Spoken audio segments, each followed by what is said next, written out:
Good morning, everyone. Can you guys hear me? Yes, we can hear you.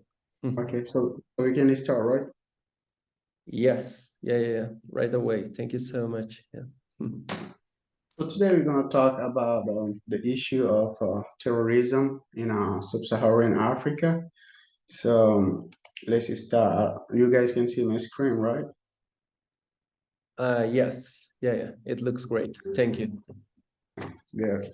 So terrorism is a criminal activity that aim to reach a target through direct attack, intimidation, or violence, right? The phenomenon of terrorism is complex subject. Since to study terrorism, we will call upon several humanities and social science, right? To be interested in terrorism is to analyze the ideology or motivation that underline the individual and the group to which he or she belongs. The motivation to commit terrorism act are diverse and various. They can take a political, religious or social or economical character. The emphasis here in this presentation will be on the religious ideology. As Zugamaya say, religious ideology, goal and motivation are often intertwined with just that are economical, social and political. And we're gonna also focus on the economic motivation because commitment of inadequate resources, inappropriate force mobilization, and lack of a unified effort and political will to address the social and the religious faultiness are among the factors that have allowed the fostering of armed force, many of which have little to do with ideology and have generally degenerated into criminal enterprises. So this is really the point where we're going to focus on to show that African terrorism is no longer follow the classic path and how it used to be. People are no longer motivated by ideology. I mean, we can't say all the terrorists in sub-Saharan Africa are not motivated by religious ideology or political ideology, but mainly is because of economical issue. But we're gonna see that for more in this presentation. So So, like I was saying, the objective here is to show what makes the particularity of terrorism in sub-Saharan Africa. Therefore, it's safe to say that African terrorism no longer follow the classic pattern of terrorism where illicit actors engage in deadly attacks through radicalization, ideology, or religious belief. African terrorism is original because it is essentially motivated by economic and cerebral purpose. So this presentation is kind of focused on two theses. The first one is that the aridity of arable land and the unjust exploitation of young African labor force accentuate the jihadization of banditry. The second thesis explains the relationship between the deficiency of human security and global warming. Go to the next slide. So let's see some causes of the African terrorism, right? Trying to explain the African terrorism. So over the past decade, African terrorism has taken hold dangerously and insidiously in Africa. This situation is tragic in many respects for local population. It's proven particularly difficult for a government to control given the extreme unpredictability of attack and the lack of adequate military resources. The same applies to government or no governmental organization working in the field. So the proliferation of terrorist attack has dramatically increased in the recent decade in sub-Saharan Africa. The cause of African terrorism are numerous and diverse. They can be explained by the sudden changes experienced by the sub-region in its last years. That is the economical, social, political, demographic, and climate crisis. of its previous 2 decades. The countries of sub-Saharan Africa have gone over the past 2 decades from a stable government with considerable democratic progress to countries that today suffer from multiple human security shortcomings.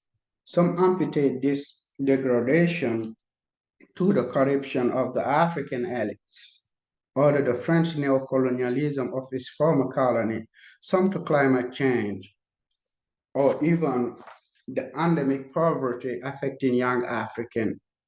And some go even far to affirm that the fall of the Gaddafi regime is a keystone. So let's focus a little bit on this point, right? So many explain like before Gaddafi, before the fall of Gaddafi regime back to 2011, many countries in Africa was stable, or at least they didn't know much. I mean, they wasn't victim of terrorism attack. So some African intellectual really said that today terrorism is going on in sub-Saharan Africa mainly because of the fall of the Gaddafi regime. All right. Also, we can talk about the disintegration of social ties. In some African states, the transition from traditional to pre-modern society had led to an intense identity crisis for African populations, leading to a rise in individuality and an identity crisis formerly guaranteed by ethnicity and community. This individualism has weakened personal ties, such as family and community ties, causing a move away from traditional instincts of belonging. So next we're going to talk about how environmental security, meaning the climate change, is one cause of the African terrorism. So there is some scientific say there is a climate change, some not agree with it. So I'm one of these people that think really climate change is one part responsible in African terrorism. So let's talk about environmental security. Environmental security has never been more pressing than in recent decade, marked by global warming. Environmental security mainly affect poor country. Indeed, one must pay attention to the harmful effect of climate change in developed countries. However, their consequences are more felt in the third world countries.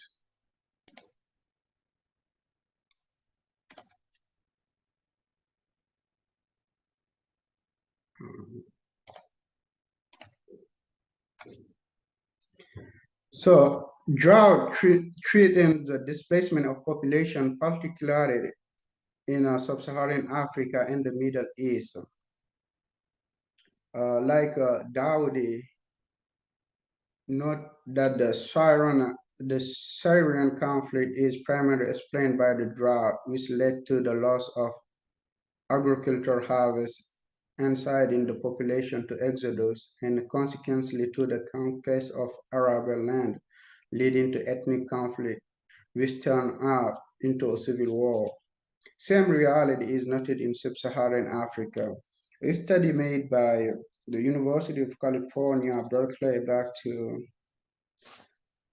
2009, so that between the 1980 and 2022, the increase made in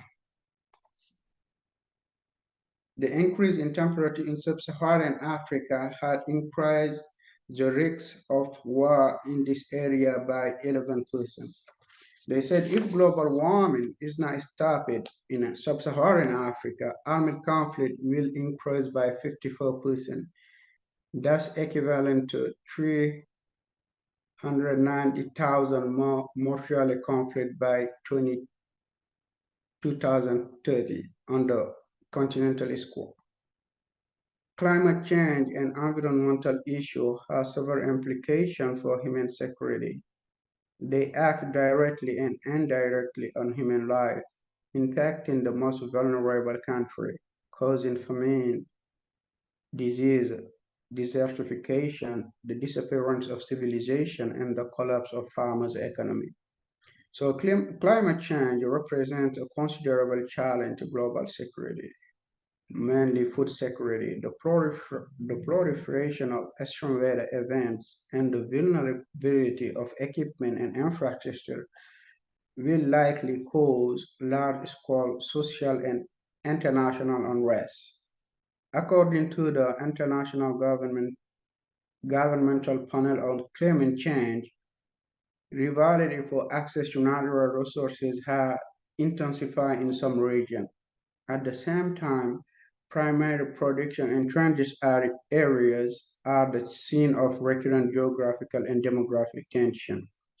For example, the United States qualify the climate change or adopt this phrasing, say, is a threat, the threat multiplier. This is a Department of Defense, while the European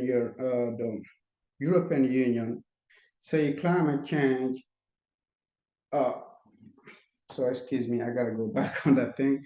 So the U.S. Department of Defense say is climate change is accelerating instability, while the European Union say is a threat multiplier. So just to say how much climate change is causing conflict, mainly in the poor country. That's the idea I'm trying to explain here. So most of the expert noted that climate change, security intersect market, resource management, military power, and human security. Climate change represents a danger to security on several scales within the same country by multiplying the probability that conflict will manifest themselves. In the same way, climate change poses numerous problems for human security. Without forgetting that, who say human security speak of social instability, economic policy, demographic, and especially the displacement of population leading to involuntary migration in addition to security problems.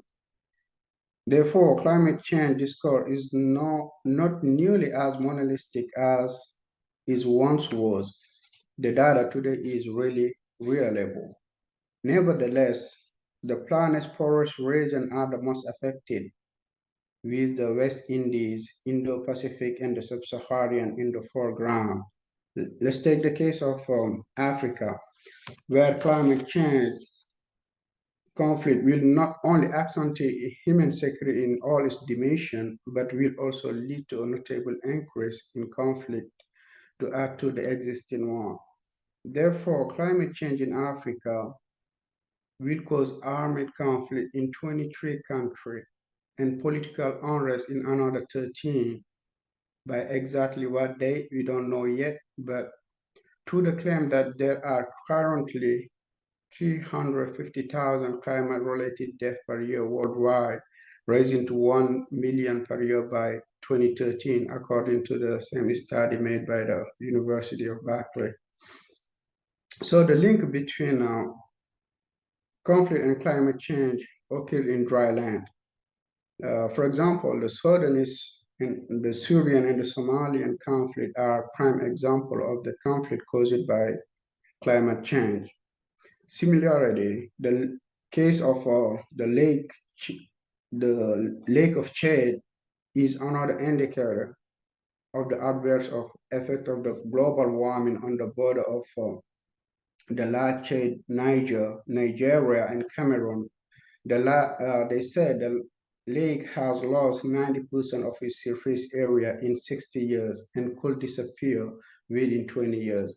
So, for example, the Boko Haram is taking the opportunity to expand, causing 2.3 million displacement since 2009. So, also, like I was saying at the beginning of this presentation, another subject that we're going to focus on is the economic security, how is also a defining factor for the African terrorism, right? So the Economic and Social Council believe that the primary area of economic security is linked to the fight against poverty. According to the community, any individual who lacks the primary means necessary to live with dignity is considered poor. The Council attests that poverty is a brake on the security of the individual. Several factors can contribute to accelerating the cause of economic security. Among the most common are financial crisis, disaster, and conflict. For example, according to the report of the global terrorism back to 2022, they say because of the economic insecurity that uh, Sub-Saharan Africa are facing, terrorist groups operating in this geographical area, for example, Boko Haram, exploit this loophole to recruit unemployed young people by offering them a sum worth of $827 monthly, while the average monthly income of those people in this area peak around $72,000 per month. So the same phenomenon can be observed in the migration of African or young African people across the Mediterranean River to rest of the European country. According to many authors, the primary cause of African youth migration is economic. The economic insecurity that are facing the country of sub-Saharan Africa leave young Africans lead a choice but to venture into the Mediterranean to try to reach the European continent in the hope of a better world. In this light, we can say that the problem of economic security do not only cause poverty, they also have harmful consequences in all other sectors of human security. So now let's focus on the meat and potatoes of our presentation. So to see the correlation that exists between terrorism, climate change, and human security, mostly we're gonna focus on economic security. So of course, science has no room for speculation. However, the facts have shown that two significant phenomena, even if they are not the only ones, essentially explain the exponential growth of terrorism in Africa in general and in sub-Saharan Africa in particular. The first is directly linked to climate change. The almost non-existing rainy season induced by climate change which affect the local population, particularly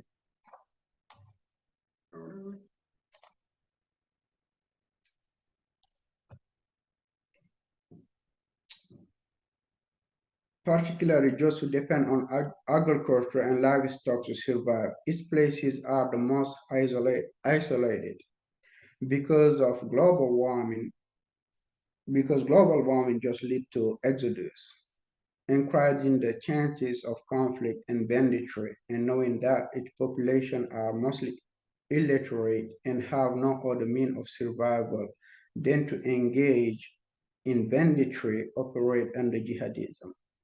So the second element is the failure of human security here, particularly, most particular economic security. It is noted that apart from agriculture and livestock, the third industry of the isolated territory of the sub-Saharan Africa is the extraction of mineral resources. Many younger people work in this mine to meet the need of their family. However, working conditions are challenging and even deftly crowned by the lack of fair remuneration from most of the multinationals. So at the end of the day, we can say the destabilization of the country of the Middle East and Libya has somewhat accelerated terrorism in sub-Saharan Africa.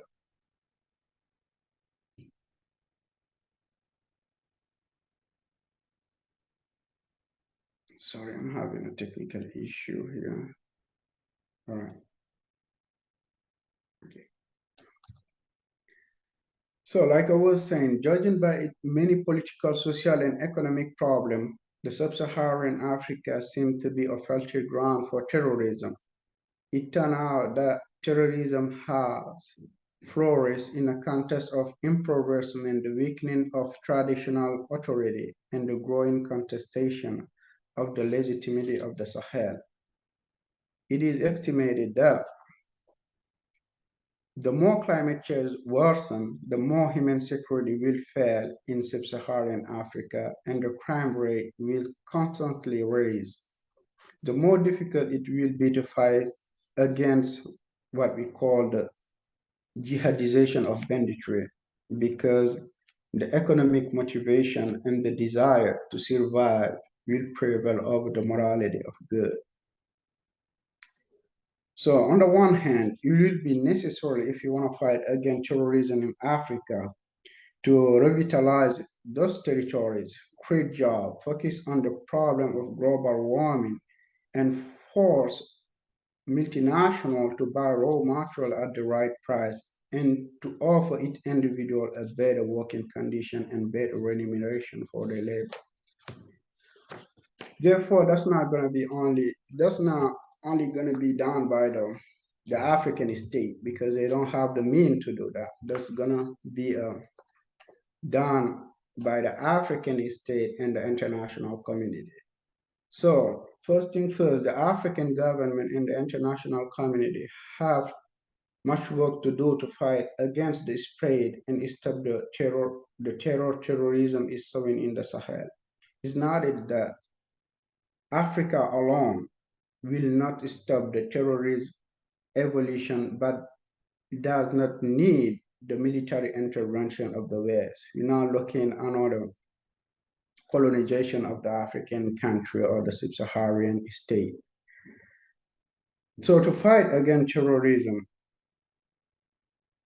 will be through military techniques, of course, and social and psychological weapons. That is to say, we must act at the level of the victim and the offender. On the one hand, it will be necessary, as we said earlier, to revitalize these territories, create jobs, focus on the problem of global warming, and force multinational, again, to buy raw material at the right price and offers those individuals working in the mines better working condition and better remuneration. So therefore, the war against sub-Saharan African terrorism is played out psychologically, ideologically, and economically. This is all I have today. If you guys have any question or you don't understand what I said, I will be more than happy to respond to any question you guys have. Okay. Thank you so much, Alpha, for this amazing presentation. We have already one question in the Q&A prompt. I can read it for you, and please feel free to acknowledge it. How will these causes of Saharian terrorism apply to other global areas? So if I understand it very well, okay, let me try to respond this by Dr. Ludwig.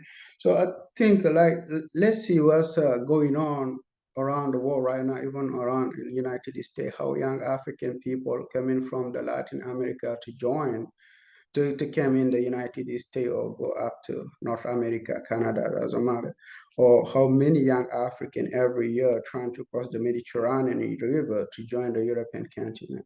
So I think is a global trade. If among those people illegally immigrating, if those richer, the Western world is gonna be worse than what is happening in Africa right now.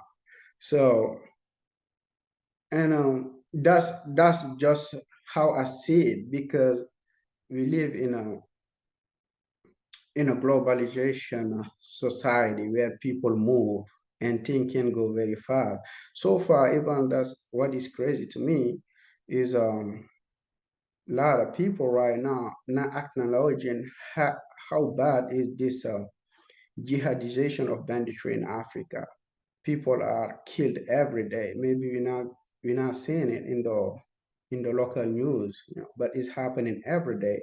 And like I said earlier in this presentation, it's not about mostly because these people believe in the ideology of terrorism. It's younger people committing crime to survive.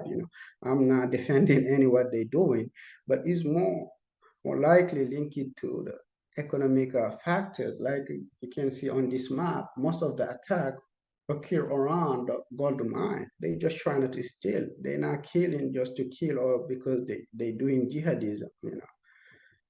I hope I respond to your question, Dr. Ludwig.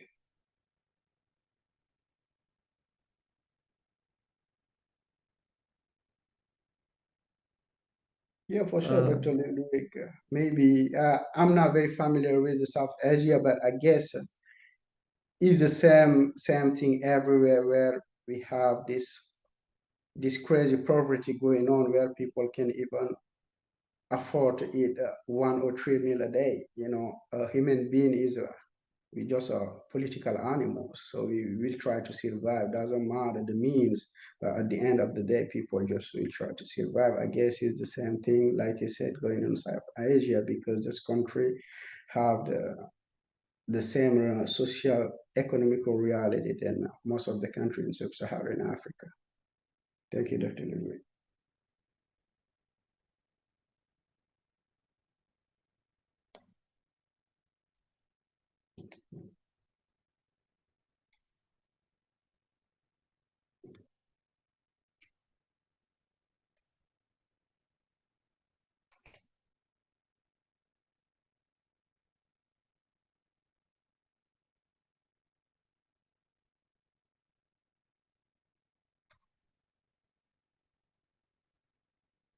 any other question from the attendees, please? Question or comment, please feel free to write it down in the Q&A section of the Zoom. Is right down in one of the buttons in the options. And of course, thank you so much for this amazing presentation, Alpha. So interesting. Yeah. Thank you, Mauricio. I appreciate it. I'm gonna stop sharing.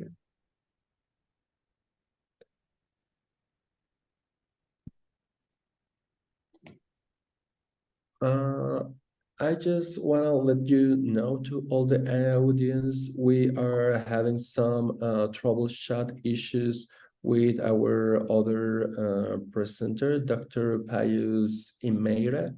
We are trying to figure out what's going on with the audio, but yeah. Pius, can you hear us now? No, we can't hear you.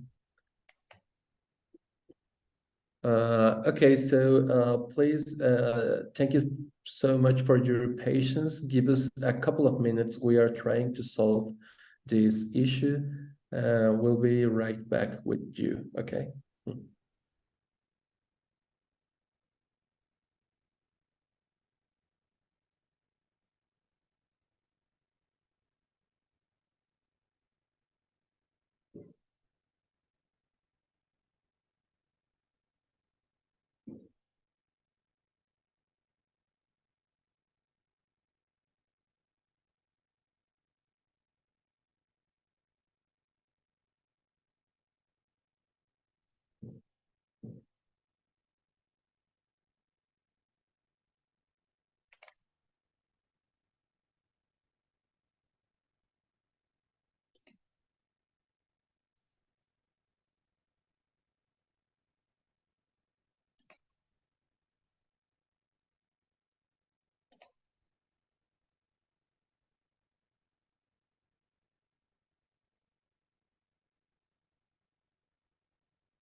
Okay, so I really want to apologize because technical issues avoid the Dr. Pius make his presentation.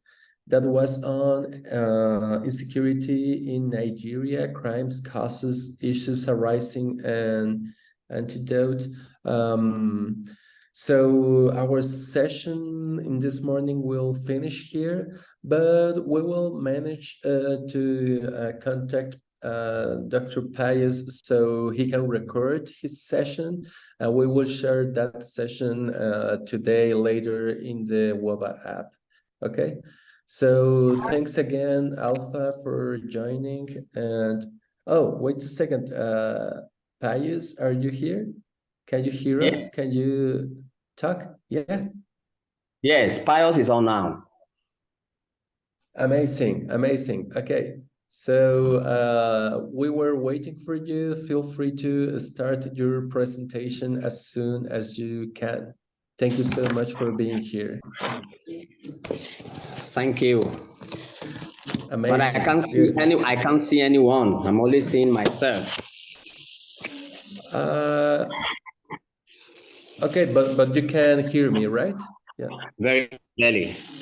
Perfect. So go ahead. We can hear you. We can hear you and see you. Don't worry. Yeah. Okay, you can see me. Yes, we can see you. We can hear you clearly. Okay, I'm out to Daniel, please. Is this Daniel Yes. that is? Daniel was trying to reach you by a phone, but apparently it wasn't working either. So yeah, because he wasn't able to hear you. Okay, it's afternoon here, but I know it's morning in Washington. Good morning to you, everyone that is listening.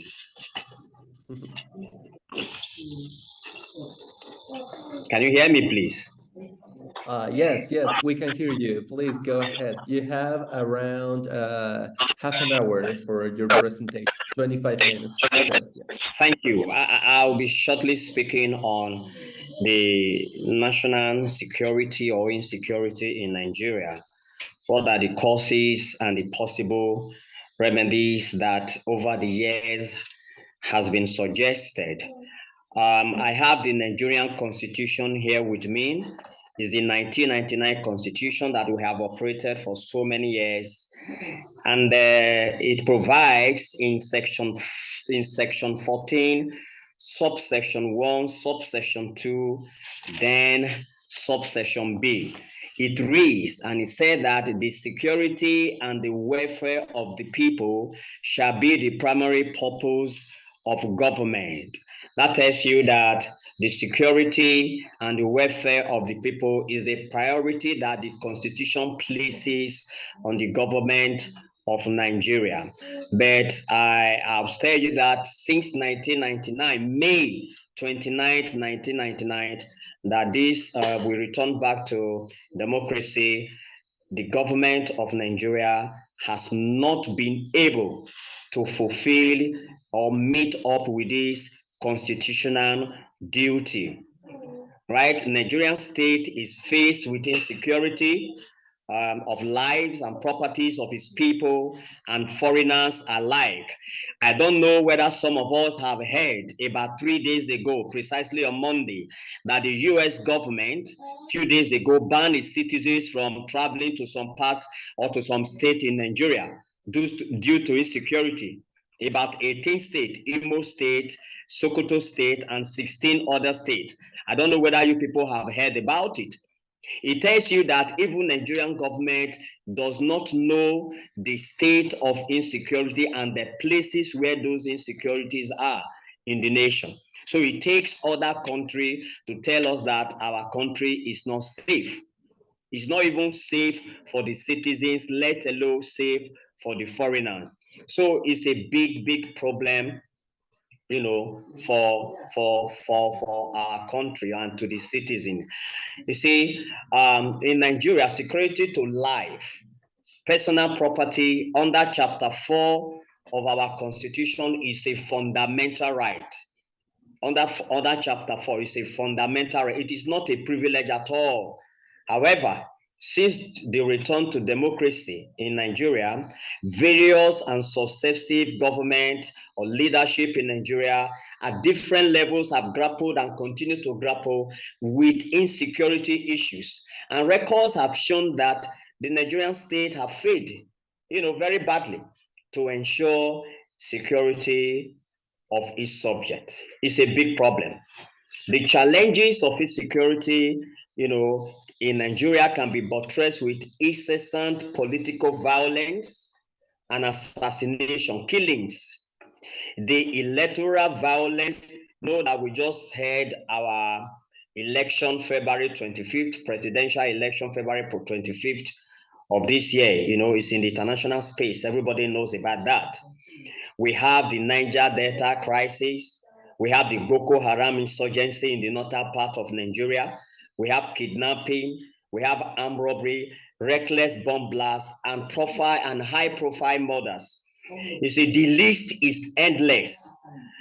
And therefore, we have to look at some of the causes of this insecurity in Nigeria. Of course, one of the major causes is poverty. Nigerians live beyond the poverty level. Now, when this present government came in 29th of May this year, one of the first things it did was to remove the fuel subsidy. Today, many Nigerians can't even transport themselves to their places of work. Today, many Nigerians can't afford to buy fuel. Today, some state governments have made that, 2 days in a week, workers should not come to work. Why? Because the cost of transportation is too high. Even the salaries and the wages of the people is difficult. And you know that where there is poverty, where there is unemployment, the people will take to crime. So poverty is one of the causes of insecurity in Nigeria. And secondly, we also have the issue of kidnapping. Now, you can't travel safely to any part of Nigeria. Your heart will be in your mouth. It's either you are being kidnapped by the hoodlums along our highways or anywhere else you are going. People are not safe. People don't have the confidence in the state security, in the state, security agencies to ensure there is safety on our highways. So kidnapping is very rampant in every part of Nigeria. Now, we also have the insurgency of the Boko Haram people. This has been for a very long time, and the battle is still going on. The war between the state government or the Nigerian state and the Boko Haram insurgency is still going on. I hope you are hearing me, please. Hello? Yes, we are following you. Thank you. Okay, you're following me. Good. So I'm just talking about the issue of the Boko Haram in Nigeria. You see, the government has not been able to solve this problem because everything is politics. Everything is politics. It is reported that the people that are funding these Boko Haram people are those that are in the government. Because if the system works, if the system does not work, some set of people in this country benefit from it. You still remember the issue of the Chibok girls that was kidnapped so many years ago. The issue is still going on. Now, we have the issue of power generation. As I speak with you now, we don't have electricity in Nigeria. Well, in my area, let me not say the whole of Nigeria, but in my area, we don't have electricity. So if you don't have, what do? You have to generate electricity by yourself. It is so bad that many houses don't even afford to provide electricity for themselves. And as a result of this, many investors, many companies have left Nigeria to neighboring countries. Now, many investors, many companies, international companies have left to countries like Republic of Benin. They have left to Niger. They have left to Burkina Faso, Cameroon.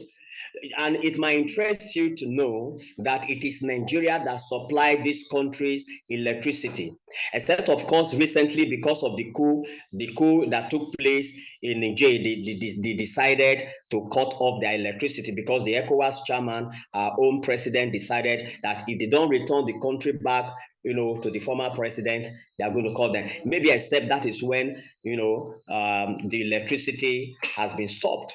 As I speak with you, we don't have electricity. And it's one of the causes of insecurity in Nigeria. What of corruption in government? What of corruption in government? What of illegal arms importation? So many ports of Nigerian ports are so porous that many things come in and the government cannot even grapple and confiscate all these illegal arms. Now, if not, how did this Boko Haram, how did they get their arms and ammunition? How did they get their guns? It is because there is no gun control, there is no ammunition control in Nigeria. And so it is a big problem, and we feel that the Nigerian state has failed its citizens. But we are not just looking at the bad side of the story. So we are trying to say, as academics and people and Nigerians that are concerned, to the solutions of this insecurity, what are the possible solutions to these challenges we are facing in Nigeria? We are saying that one of the such solutions is the role that the government has to play. The main responsibility of any government is to ensure that the security and safety of our citizens who willingly surrender their rights to be overseen by them. Government can ensure the security and safety of her citizenry through good governance. Good governance, number one, aimed at promoting and sustaining holistic and integrated human development. It enables people to lead clean, decent, happy, and autonomous life, and encourages better service delivery and improved accountability. If there is service delivery by the government to its people, we are sure some of these problems, insecurity, not all of them, because I know it will take time, but some of these will be reduced. Some of these insecurity threats will be reduced. And now we're also looking at what roles the religious bodies we have to play in Nigeria. The real essence of all religion is to sue and to ensure for peaceful existence amongst its citizens. Both Christians and Muslims are expected to be examples of peace. When we maintain peace, when we maintain a relationship with one another and with God, with a common language of expression and altar of service, there will be a commitment, and even the people themselves will be willing to be committed to ensure that there is accountability and service delivery to the people. We are not saying the government alone can do everything. Not at all, not at all. The citizens themselves and the religious body have a role to play. So all of us put together, we have a role to play in this battle of insecurity in our nation. Now, you see, according to one of our scholars, Emen Uwachuku, he says that the following are the possible solution to the Nigeria security threat. Number one, leadership development. Number two, good governance. Number three, socio-economic development. Number four, elimination of corruption and entrenchment of social justice. Number five, radical change in values and development of a more balanced security strategy to counter violence, crimes, and local terrorism. For example, he mentioned Boko Haram. Boko Haram. He says that Nigeria needs to develop visionary leadership war against insecurity will be won only by raising good governance, provides gainful employment. As I speak with you now, many Nigerians, youth are unemployed. And, if a person that is hungry does not have anything to do, what do you think that person will result to? It results into crime. It results into crime. He says further that government will ensure fairness, social justice, and equal right for all, as well as radical change in value system, which is paramount and imperative in restoring security in the country. Now, these are the views of Nwachukwu, and I think he's very, he's saying the truth here. There must be, visionary leadership, good governance, socio-economic development. My brother, Nigerians are going through difficult situation. It's within the international space. I know most of us listening to me now, you read about the economic challenges that is going on in Nigeria. You read about the criminality that is going on in Nigeria. You read about the corruption that is going on in Nigeria. You read about the bad leadership in Nigeria. And I know you have also heard about the judgment that was delivered by the Presidential Election Tribunal, a few days ago. And Nigerians were not happy with that judgment. What do you expect? What do you expect? Now, in my own view, I have put these recommendations and suggestions in place. And I will provide full details by the time I send this paper to Daniel, for possible publication. So one of such recommendations that I have suggested, I have about 6 of them here. There are so many of them, but I'll just talk about 6 of them. Number 1, government should improve on information technology by installing CCTVs to monitor illegal immigrants, arms and ammunition into the country. Many people come into Nigeria. We don't even know. They are not documented people. We don't know how they come in. And they connive, with the Nigerian citizens to wreak havoc on the nation. Number 2, youth unemployment should be directly tackled by all levels of government. The federal government, the state government, and the local government. But do you know what? The local government in Nigeria does not even do anything about their citizens. And local government is supposed to be the closest government to the people, but instead, they are the farthest. They are very far away. Nothing goes on in the law, department in this country. So we are saying that both the federal government, the state government, and the local government, to ensure that the youth are run in their jurisdiction, in their area of area of jurisdiction, should tackle unemployment so that criminality can be reduced. If possible, stopped, and let it be a thing of the past. Number 3 recommendation is that the Nigerian security agencies, the police, the army, the navy, and the air force should be counseled to shun bribery and other corrupt activities, particularly the police in Nigeria, particularly the police force in Nigeria. They are the most corrupt security agencies in Nigeria. But if these security agencies, are counseled and educated that their service delivery is to the people, you don't kill the people you are meant to protect. You are meant to watch over. You take bribe, you corrupt, you compromise your services to the people and to the nation at large. What happens? Criminalities will take place. Number 4 recommendation is that the Nigerian security should be well remunerated. Of course, they are not well paid. That is understood. The police, the army, they are not well paid. And so the recommendation is that if the federal government should pay them very well, because they also have family to take care of.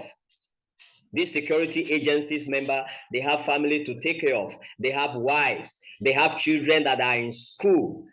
And they feel that without taking bribes, they cannot be able to meet up their financial obligation.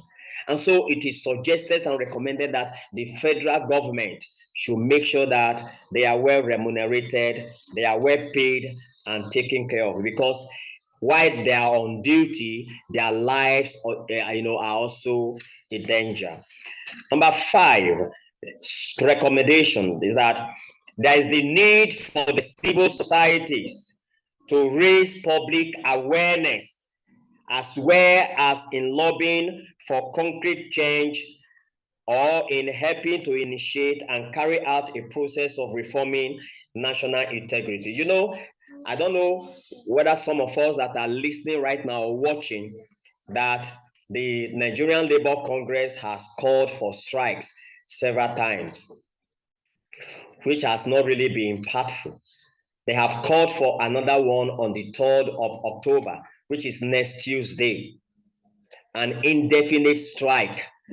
Why? Because the government is not giving a listening ear to its citizenry. Why? Because the government does not care about what the people are going through. The Nigerians are groaning under poverty, under insecurity, under lack. There is no electricity, there are no roads. And so we advise the civil society to raise public awareness, so that there'll be a process of reforming national integrity. And lastly, before I conclude, is that government needs to modernize the security agencies with training, intelligence sharing, advanced technology, logistics, motivations, and changes, in orientation. Like I said when I started, our intelligence do not even know where this insecurity in Nigeria lies. It takes the US government to warn its citizens, and by extension, Nigerians as well, to tell us that about 18 states in Nigeria are insecure, and therefore people should not visit that place. People should not go to that place. You can read on the various media platforms what has been happening in Imo State, where one particular person is up, outside of Nigeria, maybe in Finland, I don't know the country is, and is giving command in Imo State, and people have been at home. People don't go to work. People are afraid in that part of Nigeria because of the insecurity, because of the political, because of the political insecurity in that state. The Imo State citizens don't even have, the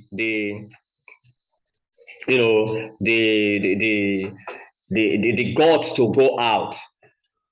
So we are calling on the Nigerian government and possibly the international community to come to the aid of Nigeria to ensure that the security of lives of its people and foreigners alike, are a priority to the government, so that investors can come, so that foreigners can come, and visit Nigeria. For example, there will be a conference in Washington by POS, I think the science conference. I will be there. But if the US is not safe, I cannot come. The same thing, if Nigeria is not safe, other countries, members of citizens of other countries cannot come to Nigeria. So I trust that you have taken down this note. I will send the paper in due course with full details. Thank you for listening. Can you hear me? Yeah. Thank you so much for your presentation. We still have a couple of minutes for questions. If any of the attendees want to do a question or a comment, both to Dr. Payus Imiera or to Alpha Diallo, And Alpha, I saw you write down a comment on the chat. I don't know if you want to talk about it with Yeah, I was Pius. addressing to Dr. Paris, if he can read it and answer me, because I really disagree of what you were saying about that. About what you disagree with, about what, please? Can you see the chart, Doctor? Can you look the chart? I was saying, okay, I can read it for you. It's maybe gonna be easier, right? So I was saying, your number two recommendation, policing and targeting. Oh, you're reading it. Go ahead. Okay, my number two recommendation. Can you hear me? Yes, I can hear you. You said I don't think is the right way to fight against insecurity in Nigeria or any other country in Africa. Please correct me if I'm wrong. Did you please take note of my number two recommendation? Can you remember what it was? Yeah, in a nutshell, what I understood, you were saying about illegal immigrant coming to Nigeria, they are undocumented, stuff like that. No. No, that was not my number two recommendation. I said youth unemployment should be directly tackled by all levels of government. That was my number two recommendation. Because unemployment can result, people that are not working. I mean, an idle man is the workhand of the workshop of the devil. That was my number two Okay, recommendation. I got this point. Now, my question is on one point, I don't remember if it was recommendation number two or which one was it, but it was talking about illegal immigrant in Nigeria is a problem of insecurity in the country. So this is what I'm asking. Oh, Why? okay. Yes, okay. It's not the major, but I said it's part of it. Because if other citizens come into your country illegally, without official documentation, in other words, the government of the state is not aware about you. You have not come to seek for asylum. You see what is happening from Mexico to US now. You can see how people are moving. Is it Venezuela or Mexico? Venezuela and Mexico moving to some part of US.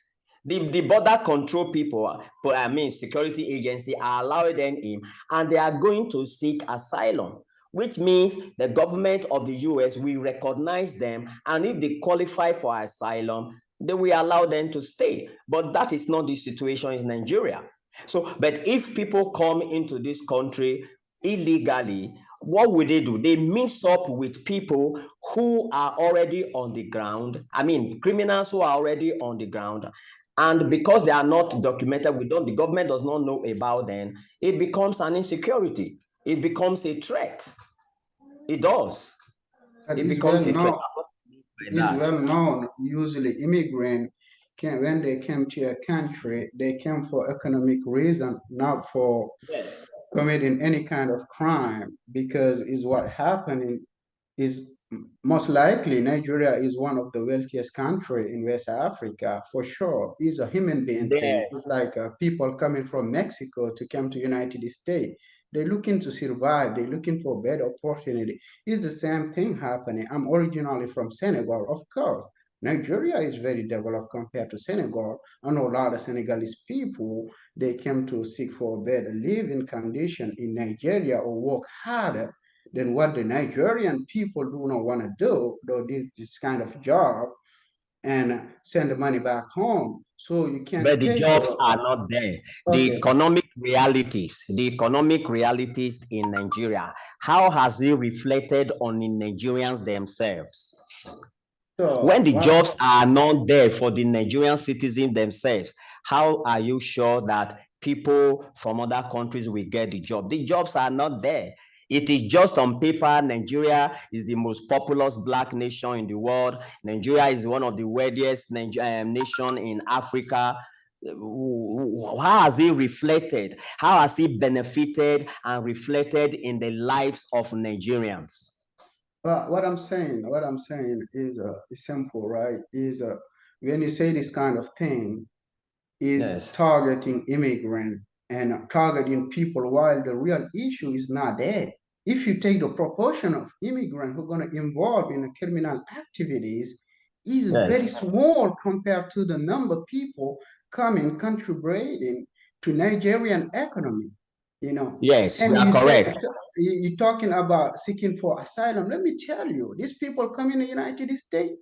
Some of them came from a very stable country. They're here for economic reason, and they're willing to do anything for it, you know. And as Yes. long as this country not gonna be stable, these people gonna keep crossing the Mediterranean or now came to United States. It's happened I since agree with the you. beginning of time. Colleague, I agree with you. I agree with you. But I'm telling you what I'm saying. My point is that you are very correct. They are coming for economic reason. But what is the economic reality on ground in Nigeria? When the people themselves do not have anything to live on. That's what I'm telling you. We are the ones that are in this country. We know what is going on here. What is the economic reality on ground in Nigeria? Maybe you have friends, find out, or you read about the economic realities on ground in Nigeria. If you are Nigeria, going to a place for at, economic reason, even that country is not even having anything to offer to its people, how will it now extend it to an outsider? That's what I'm just trying to say. They can come for economic reason, fine. Nobody asks them to go back. But I'm telling you, when they come, and their aim of coming, which you said is economic reason, we can move from one place to another. There's no problem with that. I was in South Africa for almost 5 years. You know, I was doing my research there. Economic reason, fine. But what of if they come and what they expected is not just there? What do? And they cannot go back to their country. What do you expect them to do? no, Do you what understand what I'm saying? yeah, I understand and I respect your point, Yes. right? It's just emphasizing on this aspect while we have more pressing issues of the insecurity in Nigeria. I mean, Nigeria is a very corrupt country. I'm sorry. It's a very corrupt country. And you have no, okay, some people are very wealthy in Nigeria, but you don't have no social justice. And a country can be developed if you don't have no social justice. And the corruption is crazy in Nigeria. Everybody know that, right? And So you now agree with the points I'm trying to raise. yeah, Few but my, people. my, my point is, sorry again, my point is when you emphasize about this illegal immigrant, for me, there is no point to emphasize that because this is maybe should be one of your last concern about your insecurity issue you have in Nigeria, targeting illegal immigrant. You know what I No, mean? no. That's my The only point. emphasis was not too much on illegal immigrant. It's just a person. It's just one of the issues, you know, as far as insecurity is concerned. It's not the major. It's not one of the major emphases that I stressed on. No, it's not one of the major points I stressed. It's just one of them. It's Okay, one out of a million. You understand what I'm saying? I respect that. And sorry again, uh, just my fear about talking about illegal immigrant uh, Yes. is personal, and also we see what all these issues have brought to many countries in Africa, starting from Rwanda, Sierra Leone, Liberia. These all came from even South Africa. How South Africa want the Western people to come to their country, but their own African brothers, they don't allow them to their own country. While they was fighting against apartheid, who was supporting them? Who was the African nation? It wasn't the Yes. Western. You're talking about you want the Western to come visit in Africa?